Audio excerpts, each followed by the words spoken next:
সমসাময়িক বিষয় নিয়ে মঙ্গলবার দুপুরে আওয়ামী লীগ সভাপতির রাজনৈতিক কার্যালয়ে সংবাদ সম্মেলন করেন সাধারণ সম্পাদক ওবায়দুল কাদের। উপস্থিত ছিলেন আওয়ামী লীগের নেতৃবৃন্দরা।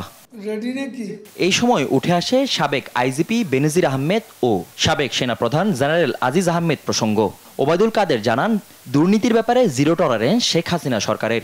তার বিরুদ্ধেও তদন্ত করতে দুদকের কোনো বাধা নেই। দুর্নীতি দমন কমিশন তদন্ত করতে পারে। অপরাধী হলে অপরাধের জন্য শাস্তি পেতেই তিনি যেই হন। এ সময় ওবায়দুল কাদের জানান, ঘূর্ণিঝড় রিমালে ক্ষতিগ্রস্ত উপকূলের মানুষদের দেখতে বৃহস্পতিবার পটুয়াখালী যাবেন প্রধানমন্ত্রী। এই সফরে আরো কয়েকটি জেলায় যাবার কথা রয়েছে সরকার প্রধানের। যেসব উপজেলা খুবই ক্ষতিগ্রস্ত, সম্ভাবনা আছে প্রথম পটুয়াখালী।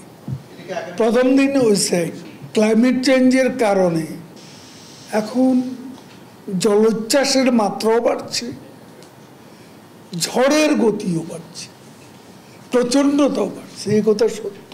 ফজলে আদিত্য, দেশ টিভি, ঢাকা।